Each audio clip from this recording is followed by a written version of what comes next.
ang sapatos ni Mang Tonyo. Si Mang Tonyo ay isang 60 taong gulang na sapatero sa isang maliit na bayan sa Quezon.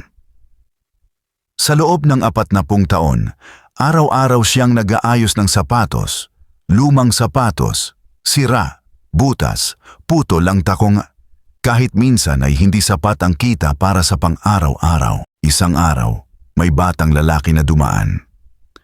Sira-sira ang tsinelas at nahihiya sa itsura nito. Lumapit siya kay Mang Tonyo at mahiyain na nagtanong, "Magkano po magpagawa nito?" Tiningnan ni Mang Tonyo ang tsinelas, ngumiti at sabing, "Wala kang kailangang bayaran, iho. Pero may isang kondisyon. Pangarapin mong mas mataas pa sa kinatatayuan mo ngayon." Naguluhan ang bata, pero tinanggap ang alok. Ginawa ni Mang Tonyo ang tsinelas. Maayos, matibay, parang bago. Lumipas ang maraming taon.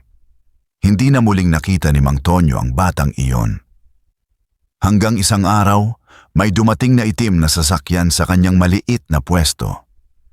Bumaba ang isang lalaking nakabarong, bit-bit ang isang bagong pares ng mamahaling sapatos. "Mang Tonyo?" tanong ng lalaki. "Ako po yung batang nagpagawa ng tsinelas noon.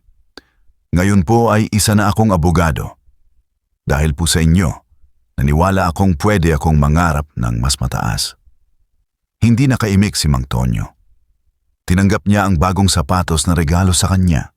Sa wakas, meron na rin siyang bagong sapatos, pero ang mas mahalaga, may naiwan siyang bakas ng pag-asa sa isang batang minsang walang tiwala sa sarili. Minsan, ang simpleng kabutihan mo ngayon, pwedeng maging dahilan ng tagumpay ng iba bukas.